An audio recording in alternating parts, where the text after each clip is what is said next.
Facebook there. Go back here.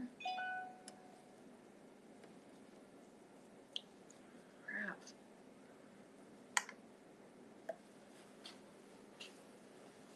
Or you dropping it or just Yeah, checking to see? I'm gonna, yeah. Right here.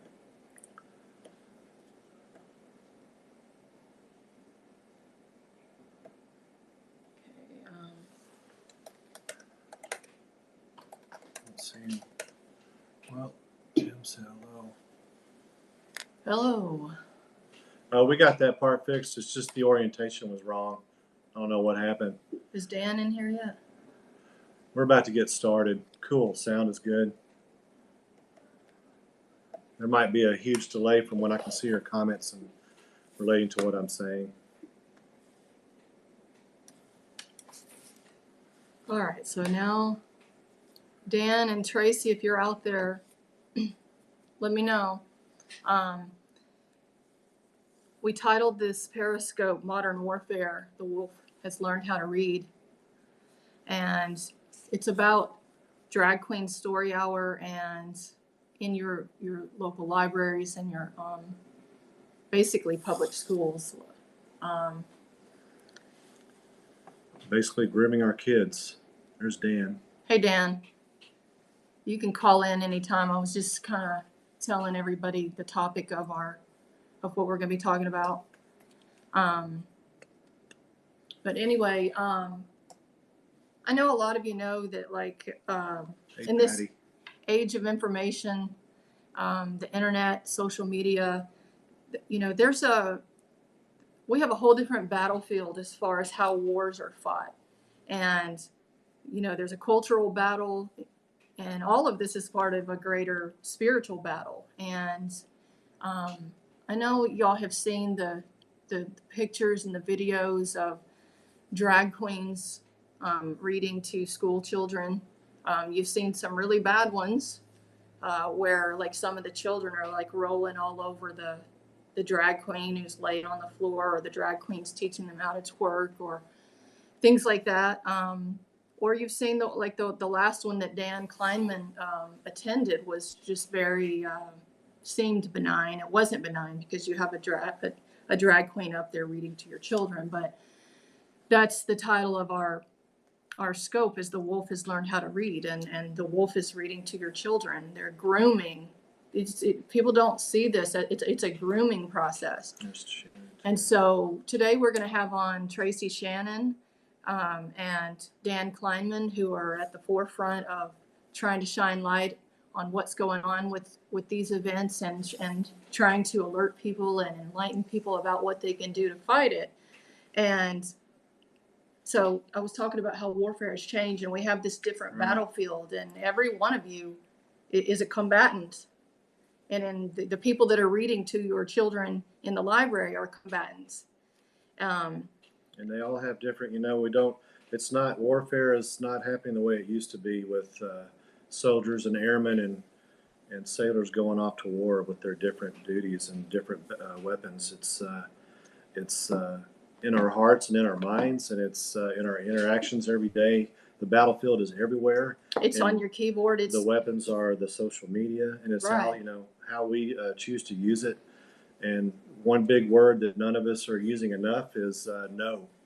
Right. And it's not happening enough. And so, as Owen Benjamin would say, it's the real N word, is no. Because, well, I'll get to that in a minute. So we wanted to cover like 3 different things. I wish I'd started on that other stream where I had eCam, where I wanted to show you links to stories, but hadn't thought about the fact that I didn't figure out how I could get callers to call in, and I need Tracy and Dan to call in because they know a lot more about this. But I do have the links to those stories, and Dan and Tracy can further enlighten people. And then I want that I have some tips on what we can do to fight it.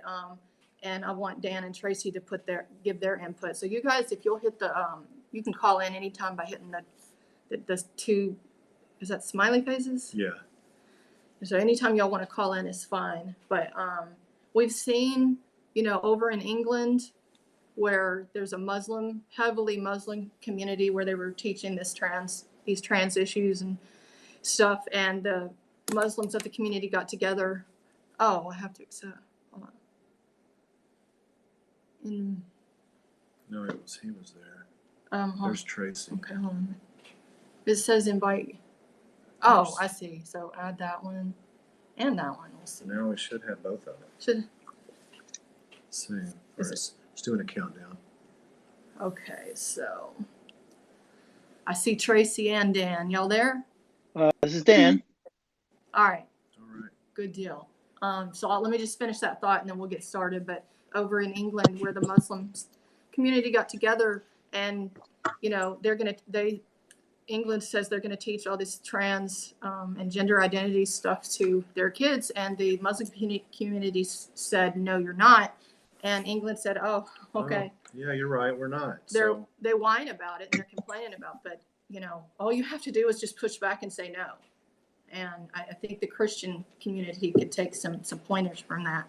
But Dan, you had sent me some links, and I also wanted to remind people, that culture. I wrote a article for Culture, and spoke with Dan about that one drag queen. Where was that, Dan? Depending on which one you're talking about. It's the one that turned out to be a was a pedophile? Yeah. Yeah, the pedophile, and there were two of them. And those two of them were actually discovered by Tracy, who is on your call right now. Right. They were down in the Houston Public Library, where they had a policy to vet people, but they decided not to vet the drag queens, because that would be a microaggression to assume that a drag queen would need to be vetted. Right, right. Well, typically we vet most people working with our children. You would think that would just be a given. Is there not a law regarding that? No, not as far as doing background checks, but there was a policy in the city of Houston for our library, and they just didn't do it for over a year. That's Wow. right. The policy specifically says that you need to have programming that's safe for children, or something like that. Am I right, Tracy? Yeah, there's a policy about the safety and well-being of the children and all patrons. I don't have the exact wording in front of me there, but having something like Drag Queen Story Hour in and of itself, when you're promoting adult sexuality to children, that is actually, I think, a violation. Even if you were doing the background checks and making sure that there was no criminal record, for these individuals. So they were violating their policy all over the place, which we exposed. I put together a 163-page expose that I gave to the city of Houston on their own program. And in the months following that, I even added to that expose. It's probably 500 pages by now. And how they were violating their policies, and also showing just a lot of detail about the people they were having into the library and holding out as role models for the children. That's incredible. I remember last year, Tracy, you were also in the midst. You were being getting a lot of pushback from the Texas AG with some FOIA requests. FOI. Around this time last year. Yes, both of us got a lot of pushback and didn't get a lot of information from them at all. So you still haven't gotten that? No. No. Wow. I think another thing I want people to understand is that these people are working. So the ALA, the library group, and then the LGBT. Like, this is an intentional. It's intentional what they're doing, and they're trying to sneak this in under the radar of parents. Dan, you sent me one link about the top U.S. library group colludes with local librarians to sneak the LGBT content to kids. Yes. Um, that word is specifically to sneak. That is the word that they use. They use the word that we're going to sneakily do this. That is the word that the American Library Association used and trains people on how to push this into communities. They specifically train them how to go into any community, especially small conservative communities. They seem to get great joy out of that, and push this into your communities. When the American Library Association was challenged on this, by a specific person in the specific library, Lexington Park, Maryland, who had the children's librarian who authored that article. The American Library Association removed the author's name from that article to protect her. They know this is happening. They know they're getting caught with this. Joy Pullman wrote an article about this for the Federalist. And, about 1/3 of the classes at these library conferences are training librarians how to push this stuff onto children. Yeah, I have that article pulled up, and the second paragraph of it, the ALA annual conferences workshop selections also included a child's room to choose, encouraging gender identity and expression in school and public libraries. And are you going to tell my parents the minor's right to privacy in the library? And that's this whole thing is normal, trying to normalize some really bad stuff. And I know Tracy's in Houston, and Dan, you're in Jersey. Yes, that's right, Chatham, New Jersey. New Jersey, and I want to let people know that are watching is that these things are happening all over the country. They're happening in Great Britain, and it happened in Middle Tennessee last year. Right, I think it was Selmer. Outside of it's a very Nashville. Small town. That's their new agenda, is to target small towns and minority populations. They just announced earlier this year that they're giving money to these smaller town libraries.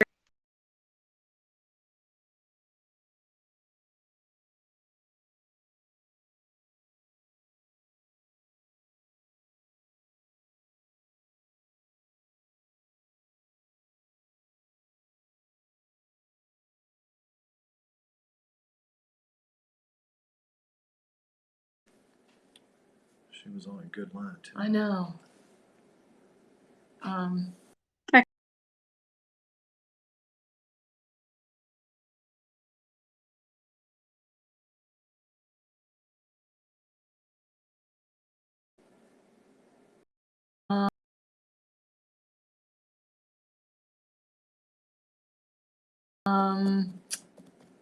Rats. Maybe should I hang up and then make them call back? Now? Oops. Or maybe they can reconnect if we punch them off. Can you hear me now? Because it might have just been my Wi-Fi on my end. Hey Dan, No. I'm gonna sign y'all off because I can't hear you, and y'all call back in. Yeah, okay. Okay. Ooh, what just happened? It's removed. Oh, why is it doing that? Oh, because I think it did a picture. It did a swap, Oh, like a picture-in-picture thing. I see. There we go. Okay, can y'all call back? Okay, there's Dan. He's coming. And then there's Tracy. Hey, Tracy. Okay, we got you back. We were on a good roll there talking about what their new plan is. So if you could just kind of recap going into the rural and the minority communities. So one of the pages that was talking about Drag Queen Story Hour, I think it was the official page for Drag Queen Story Hour, the 501c3 organization. They're trying to expand Drag Queen Story Hour into the small towns and into minority populations. It's obviously sneaky what they're doing, but actually this might actually be a boon to us because it's people in the smaller the town, the more power an individual has. And that's one of the things when we do recap, I want to recap what we can do, because if people show up in droves to shut these things down, just like the Muslims did in England or somewhere in London, I'm not sure where, but that's all it will take is to push back on this. But we have to be vigilant. Hey, so Dan, I know you had tweeted, Dan, that story about the experimenting with children in, was it Germany? Germany. Where they would place children with pedophiles. Was that you? Foster program? I may have, but I probably just retweeted it. Okay. But the only reason I bring that up in conjunction with this is in Germany, there was this experiment, which they did from I think it was 1969 to 2003, where they placed, foster children with pedophiles to see if there could be any good come from this evil. But our country is in the process of trying to normalize pedophilia, and Drag Queen Story Hour is all about grooming children. And what they're doing now, if we allow it to get a foothold and become normalized, that's what we're going to be facing, in the coming years if we don't stop this. I agree. And I want to let you know that the American Library Association is directly involved in the facilitation of child pornography in public libraries. Let me give you examples. They train librarians that they are not lawyers or judges, so they cannot determine what is child pornography. Only a judge can determine that, the ALA says, and only on a case-by-case basis of the hundreds of thousands of sites that are out there. So if a librarian sees porn, child porn, she is to ignore it. Indeed, wow. A library in Illinois, for example, was serving up child pornography and allowing the child porn viewer several attempts to view the porn before they did anything. And then they attempted to cover that up. While covering that up, the American Library Association got directly involved, including multiple personal visits to the library at its board meetings, to say how wonderful the library was and to arrange for the library to get from the local librarian school an award for protecting the intellectual freedom of the child pornographers. They didn't say that, but that's what it was. The library won an intellectual freedom award that year and in addition to that, when the libraries promote and facilitate child pornography in public libraries, they can and will step on anybody to get that done, including, for example, the LGBT community. One of the whistleblowers was a gay man, still is, and they attacked him viciously, including the hiring of a trainer who taught anti-gay things at an ALA training. For example, he said, the trainer said, why would a woman let her small children around a gay man? To me, that's homophobic. That trainer was rehired again by the person at the Office for Intellectual Freedom, who is now its leader, Deborah Caldwell Stone. Yeah. Nobody does anything about the homophobia when it's used to promote child pornography in public libraries, because that's what they facilitate. And if I may, a little bit more, this was in a policy that they had online as a guide policy for libraries around the nation, that you are to ignore child pornography. That's what police do. It's not what you do. You can't tell what it is. When I pointed out this to the library, the then head of the Office for Intellectual Freedom, Jamie LaRue, he went and had the page removed, the one that I reported, so that people couldn't see it. They still train it to their librarians, but you can't see it anymore. Right. So when somebody goes ahead and removes evidence of wrongdoing, you know that they know what they're doing, and they're doing it knowingly and purposefully. Right. So this is an organization that facilitates child pornography in public libraries. It is no surprise that they're also facilitating Drag Queen Story Hour in public libraries, which is against the law, and that's a whole nother topic. Right. And in Texas and in many other states, everybody is a mandatory reporter. So if you would see some child pornography that looks like child pornography on the library screen, and maybe somebody involved in a lewd act in the library, you should be reporting that, especially if it's taking place in presence of children. And those types of policies prevent people from even obeying the law. And another very disturbing thing that we've seen is, like what Dan mentioned, that people getting rewards and awarded for promoting debauchery to children and not protecting children. Well, this Miss Tess Goldwasser, who was the sneaky children's librarian in in the Maryland Library, the Lexington St. Mary's Park. County Library. Yeah, Lexington Park Library in St. Mary's County. Removed her name from that blog post on the LLA, but she was promoted after being exposed, and the community complained about her sneaking the LGBTQ content into the children's story time, basically changing the stories. That's what she wrote about and told other people to do, that it was successful for her. That's what the article said, that's still up on the internet without her name on it. Right. But she was promoted. She wasn't fired, promoted. She was promoted within that library system. Wow. For being sneaky and going behind parents' backs. And that's what this whole program is about. It's a political and sexual ideology, and they're pushing it. I mean, the librarians are acting like the resistance. Right. And this is the upside down we're in too. And we people, you guys watching and everything, got to know that us here that want good and believe, that there's good in the world, that there's, God is in control. We're the majority. Now, it doesn't seem like that through the social media and the news and everything, that's why they're trying to normalize all this stuff and they're trying to make it, it's almost like a peer pressure thing. There's more momentum for it because, I think, Dan, you and Tracy, that a lot of these people that attend are paid attendees. I don't know how much of the attendance in any of these events. I wonder how many are paid. It's got to be a lot. Well, it's mostly activists.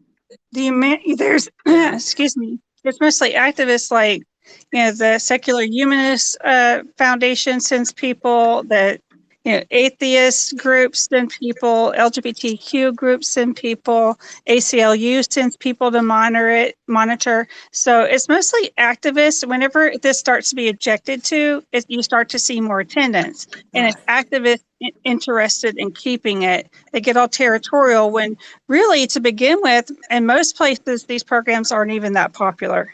Right. And see, that's key, I think. Another thing is from what Dan talked about the last time we talked to you guys last year, is that the hypocrisy of the people pushing all this stuff. Because I remember, Dan, I don't know if you're still involved with these lawsuits with these victims of actual sexual harassment that work for these libraries. I mean, that's the hypocrisy, is that this so-called Me Too movement. Yeah. With always believe the women, but it doesn't turn out to be that if you work in the library system. Well, let me make that a little clearer for your audience, that you are 100% absolutely right, and the source for that comes right from the American Library Association. When the then head of the Office for Intellectual Freedom, James LaRue, wrote a post on which he said it was dubious, that is his word, that any librarian is ever sexually harassed by anybody who has been viewing pornography on an internet computer, which they're doing because they're following his own office's policy. In addition, Deborah Caldwell Stone, then the deputy director, now the current director of the Office for Intellectual Freedom, has said that a librarian being sexually harassed in a public library probably never happened, even though there are several cases in which people won a lot of money for this, that went to the EEOC. Probably never will, because these cases are very hard to prove in a court of law. So it really hasn't ever happened. It's not likely going to happen ever, because it's so hard to prove in a court of law. So you really, as a librarian, don't need to worry about this. It doesn't exist. And anything that people like us say is just plain wrong. So we have two sources, both of them leaders of the Office for Intellectual Freedom, who's responsible for this policy of harm in public libraries, stating that sexual harassment of librarians either never happens, or any claims that it does are dubious. Me Too that goes along with the claim that go ahead. Me Too hasn't come to librarians yet. They are constantly working in sexually hostile work environments, and nobody can say or do anything for fear of losing their jobs. How do I know that? Because people have said that, like in that library at where protected child pornography, a came forward to say that she left the job 8 years ago. Took her 8 years to finally say this because of the sexual harassment that she was getting from people viewing pornography on the computers. And she said to the library director, "They're sexually harassing me while they're watching porn." And the library director said, as we hear case time and time again, don't let the door hit you on the ass on the way out if you don't like it. Well, So that this goes is right along. right. That goes right along with the contention that they can't say what pornography is because only a judge can know what it is. Well, apparently they can't use any kind of judgment. And when it comes to kids, we had in Houston a couple different cases. It could be three, but I can think of two right off the top of my head involving children being attacked in the restroom after a man accessed porn on the library's computer. So, and that's not protecting children. I mean, why, if you want to get access to porn, I don't see why that should be done in the public library. Right. Yeah. And there's right. Right. I mean, just recently, some woman and her camera crew went to a public library and filmed porn at the library. Yeah. So, and nobody stopped that either. And that was allowed to happen. So the library just isn't the safe place it used to be. And we hear all this talk about creating safe spaces. Well, that's not how you create safe space, by having a place where you can go, have an adult entertainer or read to kids, or where people can view porn in view of women and go harass women, or have men get all horned up on porn and go in the restroom with children. That's not creating a safe space at all. It's a dangerous space, and it's also a confusing space for children. And, I think of people like Ben Carson, who used the library when they were young and living in an area that wasn't as privileged, and him having a mother that was working multiple jobs just to provide. And he used the library truly for a safe space and for a place to learn and propel himself forward. And nowadays, I don't feel like that's the best place for kids to go. Right. Also, I find it interesting that they say that only a judge can decide or know if it's child porn, because I have this kind of theory on a lot of judges that pedophilia might be rampant in the judicial realm, because nothing else explains why some of these pedophiles that come up and are convicted get such lenient sentences. So, well, in many states, I mean, going way back to Alfred Kinsey, he advocated for lighter sentences for child predators. And he pushed his faulty and fraudulent work, which involved sexually offending children. He pushed that in every state. And that's why you see these very light sentences or no sentence with these child predators and people who harm children.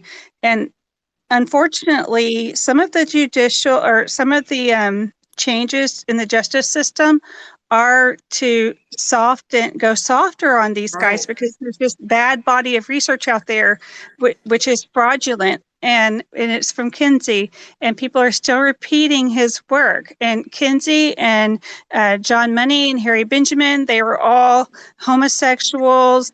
Some were pedophiles, or they were complacent in an agreement with pedophilia.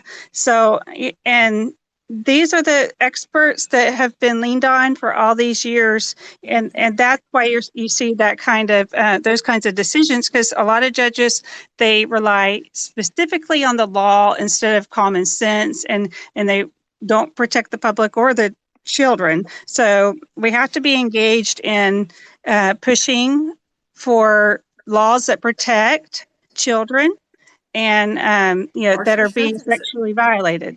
Yeah. Right. Harsher sentencing. It's more rampant now than ever. So. Well, we have they're using a true problem of where, teen on, or minor with minor sexual activity. They're using, that is a real problem where two minors, who are legal minors, may consent. They're using that problem to try to make lighter or make it easier for pedophile, and we can do both. We can protect minor children who engage in voluntary sexual activity, and we can protect children who shouldn't be consenting, at age 15, so to have sex with somebody who's, say 6 years older or something. I mean, use some brains. We've got to start using some brains. I mean, one of the offenders that was reading at the library in Houston had multiple victims. I think there were 4 victims, all of them ages 6 and under, and he was over 10 years older than his oldest victim. So even though he was a minor at that time, he was very close to being an adult. So there needs to be more in place to hold these people accountable and keep them on the sex offender registry, especially when there's multiple victims. Right. I totally agree. On the Dan, the last drag queen story hour that I saw you attend, and it was kind of mild. It didn't have all of the crazy stuff that we had seen before, but even that is not. It's not good for our children. You sent me the link for the Talisman Lives. He's got a tweet thread of he talks about he's got this great idea for Porn Queen Story Hour. And it's kind of the same concept. Women that are strippers and drag queens, they're sexual in nature. So the fact that any of them should be reading to our children, whether there's crazy stuff going on when they read or not, is irrelevant to the point that they shouldn't be reading to our children at all. That's right. To me, it's not just that. To me, it's more than that. It's what they're reading to the children. Right. Because even that benign one that you attended was the books that person was reading to the kids. The books, I had never read them before, frankly, because they're children's books. I say to myself, what could be wrong with children's books? So because I attended the Drag Queen Story Hour, I was, for the first time, listening to the books, and they were outright shocking. I mean, just openly, outright stating things like, you can be a transgender if you want, you can take drugs, it will help you to, get rid of your penis or your breasts, or you can get a doctor to do that. What? Right. You don't tell this to children. Wait till they're adult. I'm not against people doing this if they're, have their own mind about them, their own wits about them. But if you're saying this to children 3 to 8 years old, and you're telling them you can do this, we know now that this really screws up these children, sometimes permanently. Right. This is not appropriate. And in addition to that, there are already existing laws that say that public libraries are there for the benefit of the people. They're not there to harm little kids. So if they're having porn queen story hours or other harmful activities in libraries, it's illegal. Right. Okay. But because they're librarians, everybody assumes that these librarians are angels. Right. This is what we have to get out of our minds. These people are not angels. They rely on goodwill that has been built up for a century or whatever, since the library's ever been built, and libraries have always been wonderful. Well, that's over. Okay, right. That's over when Judith Krug from the ACLU in Chicago, Illinois, joined the American Library Association, changed it from within, and created this Office for Intellectual Freedom, which is awarding child pornography as intellectual freedom, and stating that sexually harassed librarians ever happening is actually dubious. This is the problem. They're not our friends anymore. We need to stop thinking of them as doing what the best for their communities. They're not. They're actually just trying to do the worst for their communities. Because what worse could there be than to get into little kids' minds and screw them up for the rest of their lives? Right. And that goes with just everything. I'm sorry, just real quick. That goes with all of our institutions and so-called leaders, is that we can't assume that people have good intentions. We have to check them out. But you were about to say something, Tracy. Oh, I was just going to say, since he was talking about the types of books, and the overarching message is that, one of feminism, but not the kind of, feminism that lifts up women, but the kind that is, quite poisonous. But they're, reading books like here in Dallas area, the drag queen read a book to the children called "What Color Are Your Underwear?" So you can imagine how that went with all the kids, because at the end of the book, one of the characters says, "I'm not wearing any underwear." That's how it ends. Oh I mean, my that just God. seems really inappropriate. And little kids will then start saying what color underwear they're wearing, and possibly even showing each other. I mean, it's just like nobody was even thinking about the optics of all this, or they're not trying to protect kids. Right. They're just not. I would never do that in a story time. I mean, I've taught children's classes in Sunday school, and I would never, do something that would cause a parent to even raise an eyebrow. But no one's even inspecting this except for all of us, that are, see this as being wrong. But on the inside, where's the check? Where's the check from these librarians and the LGBTQ community and those supporting it? I mean, it really causes us to distrust them, because it seems like a common sense adult would say, hey, maybe that story is not a good idea. And maybe we should preview the social media of the readers that we're going to have in the library. I've noticed they've changed sometimes the name, like they'll leave part of the name off of their stage name if it's kind of sexual. So they do know what they're doing, and they are trying to hide it from the parents and from the public. But, we've been doing a good job of exposing what they are. We just need about a couple hundred more of you and Dan. But I'm going to go ahead and wrap this up, because we got to get ready for our main scope. But I wanted to end it by some suggestions that we can tell others that they can do within their own communities. And I would just say one thing that people can do is every week or even every day, Google to see where these drag queen story hours, because after I did that story with you, Dan, for culture, that was when I Googled and saw that there was a drag queen and story hour in, I think it was Selma, Tennessee. That's a tiny, small town. I think in there was one in Tennessee. or it was near Johnson City or Maybe something Johnson like that. City, which is not far from Knoxville. And just by showing up and videoing, or the last one that you went to, Dan, I saw there were some protesters out there. All of that's beneficial. We need to have this pushback. I mean, that would be one of my main tips. But Dan, do you have any advice for people? Yeah, I think what we're seeing is a gigantic spread of drag queen story hour across this nation. It's spreading faster than Wuhan flu. It's not a joke. I know it's funny, but it's spreading like crazy, because the American Library Association has annual conferences in which they specifically train people how to do this in their communities, how to spread it, how to fight back against people like us. So I think it's time for us to get over the, oh my gosh, I can't believe it's happening to me factor. And we need to just start doing something about it. Get into your local meetings and your local boards and tell them you want this stopped. FOIA your libraries and find out how much money they're paying to these drag queens to show up. Find out if they're make them work for this. Find out if they're performing any background checks on them. Find out what the laws are in your state, and find out, ask us for help, and start to do something about this.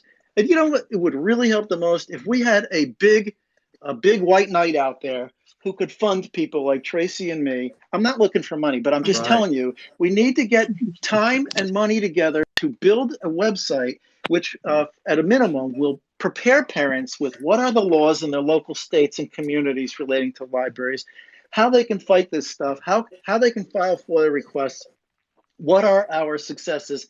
And believe me, this mass resistance group is shutting them down left and right. It's unbelievable. Right. And how do we get ahead with going and stopping this instead of just sitting back with our mouths agape and watching it spread? Right. I would add to that, is that they use shame. Shame is the new well, not new, but it's the weapon against normally good people. They don't want to be, they don't want to be homophobic. They don't want to be transphobic. They don't want to be seen as mean and that's not it. And Right. we've got to get over that being ashamed of standing up for what's right. Oh, absolutely. That's one of the biggest things we hear is that we're homophobic for going against the drag queen story hour and sexualizing children. No, we're not. This drag queen story hour harms the LGBT community, like the librarian, who's a real leftist who hates me, who wrote about how these programs, they harm the LGBT community, leave them out in the cold, because they make it appear as if the LGBT community consists of drag queens, and they don't address real issues. Not the whole. Yeah, that's not. How is a drag queen representative of the LGBTQ community, and how is holding out a drag queen who's an adult entertainer? They have no 401k, they have no health benefits. How is that a perfect role model for a kid who may be questioning their sexuality or their gender identity? How is that? I mean, I'm sorry, but I think I know a lot of people who are rather successful who fall into those two categories. And to me, the people who are being really insulting to LGBTQ community are those who hold out drag queens for their role models, because that is an insult. I would never let someone put that as, the bar so low for my own children. It's horrible. But as far as getting this to stop, you use information. You need to show how they're violating their own policies. You need to show the profiles and the raunchy pictures of the drag queens that they post on social media. You've got to show that to all these lawmakers and all your city leaders and legislatures and say, this is what you're funding. And we're going to start questioning them hard. Why aren't you doing anything? Why are we, the taxpayer, funding this? And the same way.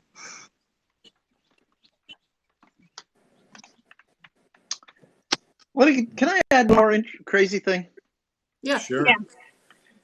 In the library that was protecting the child pornography and got the award for intellectual freedom, they actually hired an attorney. The attorney issued an opinion specifically on the issue of what happens if you as a librarian see a patron viewing child pornography on the computer.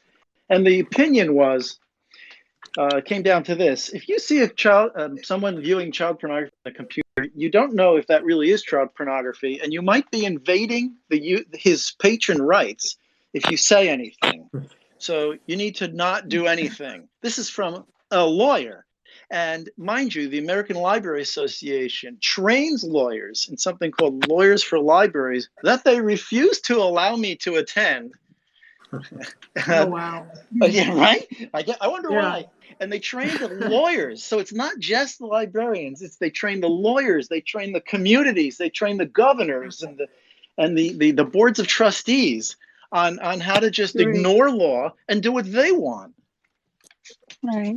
And the ALA, they're not an elected, these people are not elected. We did not elect them to come and run our libraries, but most of our libraries use American Library Association policy and language in their policies. And then when we go to our city councils with questions, they ask their city attorneys about, what do we do? What about free speech? Well, these city attorneys are referring to the American Library Association policy manual. They're using the same language. No, we do not accept that. We did not elect American Library Association to run anything in our communities. And they are getting a bunch of money, that they need to stop getting from taxpayer, because they are a vendor, by the way, and we need to quit doing any business with the American Library Association and quit letting them write the policies for our libraries, paid for by us. Well, I see no reason why a public outcry and focus on this, if it could, catch on and go viral, why we wouldn't be able to at least separate the ALA from anything involved with public education or these libraries. Right, we need to root them out. The least of what we can do. And I'm hoping that as we go along, we can shine more light on it, that like Dan, there's people with money who, especially on the right, are less likely to give to these kind of causes because they'll be shamed. But we need some, wartime patriots to step up and help us make this happen. And hopefully we can all contribute to just in the future that something like that might happen. That's my goal. It would really be a useful tool if we had a website and we had, the funding to maintain something like that, and to get a few people devoting their time to populating that, so we could show like just how it's all connected and what you can do to bring it down. We could put our exposés on there, the policies that need to be used. I mean, we could basically give community by community the customized toolkit to fight Drag Queen Story Hour and other programs that are not appropriate in libraries as well. I mean, they need to stop pushing this new sexual orthodoxy to children in the public libraries at the expense of the taxpayer. And, it would be great if we did have somebody, funding us to do that, but we're doing the best we can with our spare time and spare change. You're right. Y'all are doing the Lord's work, and we need more people doing that. And hopefully we can inspire and motivate others to do it too. I really appreciate you two joining us and telling people what you know, and hopefully this will catch on and we can put a stop to this, because, like, Lou said, the N word, just say no. If enough of us got up and stood up and just said no, we could make this stop. So thank you guys for being with us, and we'll be back around 6:30 with our main scope. And you guys can find Dan at Safe Libraries. And Tracy, what's your Twitter handle? At Tracy Shannon 123. Tracy Shannon. I think it's 123. Yeah. Yeah, at Tracy Shannon 123. Follow them, because to me, you guys are like on the forefront of this, and hopefully we can inspire more people to do that. Yeah, there you go.